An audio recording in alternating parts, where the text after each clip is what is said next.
Satu, Nah, dua, tiga. tepat nggak bang? Untuk melaporkan Jadi si Paula melaporkan hakim. Siapa lagi yang dilaporkan? hakim. Hakim aja. Humasnya dilaporkan nggak? Hah? Harusnya Belum. sekalian sih. Jadi Paula melaporkan hakim ke yudisial, ke komisi yudisial itu sah-sah saja Paula melaporkan. Kenapa?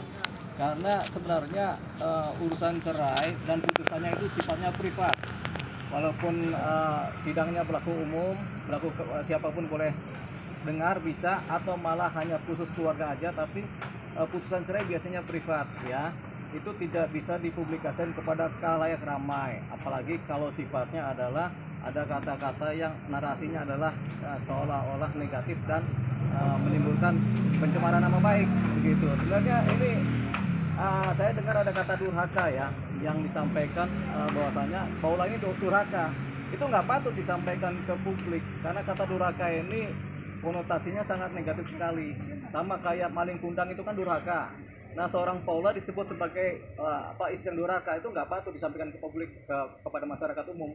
Tapi dalam putusan bisa saja disebutkan karena ini kan sifatnya privat ya, putusan perdata yang sifatnya privat ya. Jadi putusan ini di dalam putusan nggak apa-apa disebut begitu kalau memang ada bukti atau fakta, tapi tidak boleh disebarluaskan kepada umum. Nah, ini yang sekarang adalah offside.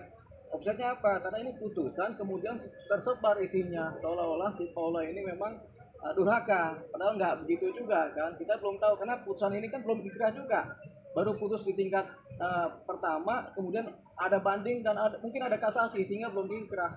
Jadi belum bisa kemudian si Paula disebut yang seperti itu. Pun kalau putusannya sudah inkrah di tingkat kasasi, itu juga nggak bisa disampaikan kepada umum, begitu. Makanya ini disebut sebagai offset.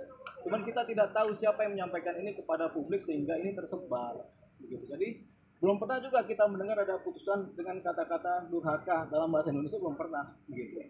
Jadi ini kemudian kita sebut sebagai hakimnya patut diduga offside, dan ini kemudian ketika Paula melaporkan persoalan ini ke KY, ya ini sudah sah-sah saja, tinggal KY yang memutuskan apakah ini bisa dianggap sebagai hal yang maladministrasi atau malpraktik dari si hakim atau tidak, biar KY yang memutuskan apakah sudah sesuai prosedur dengan SOP dari proses penanganan perkara oleh hakim, apakah sudah sesuai dengan kode etiknya juga dan prosedurnya juga, ini tergantung dari KY.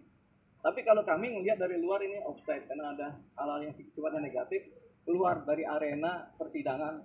Apalagi persidangan ini sebenarnya walaupun putus di tingkat pertama, tapi secara inkrah belum karena ada banding dan ada kasasi. Berarti ini murni kecerobohan dari patut diduga begitu, kecerobohan dari hakim menyampaikan suatu hal yang belum inkrah kepada publik begitu.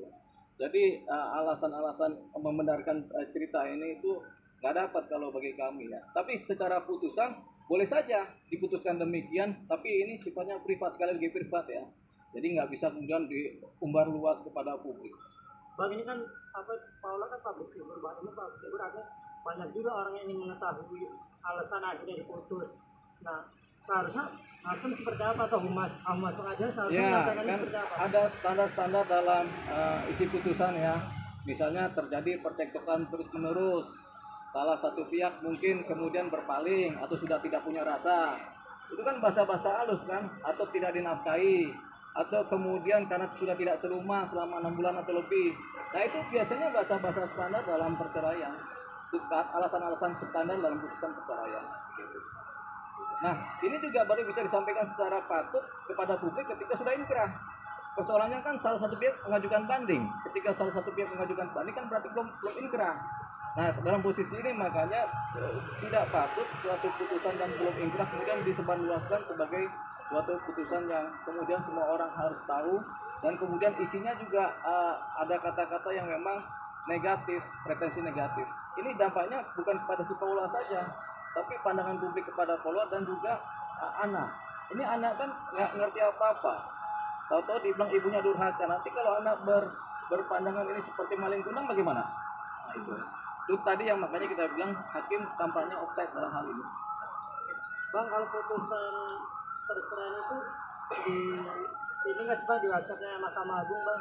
putusannya Ya. di-upload di website Mahkamah Agung nggak sih Pak? Kalau misalnya- Dulu diupload, sekarang kita belum tahu ya. Tapi putusan ini walaupun diupload di website Mahkamah Agung juga ada yang ditutup, yaitu nama anak ditutup, terus apa persoalannya juga kadang-kadang ditutup. Jadi rata-rata nama anak ditutup. Jadi anak X misalnya, ada nama anaknya itu ditutup, itu kan nggak boleh. Makanya di website Mahkamah Agung nggak ada itu, begitu. Seperti itu kira-kira. Bang bisa nggak Pak ulangnya melaporkan balik mantan suaminya Bang karena menyebarkan hasil-hasil putusan hakim itu sendiri Bang?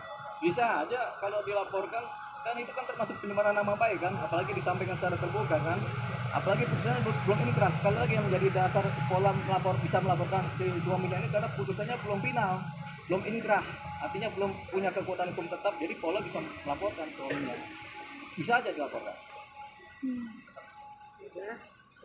Oke.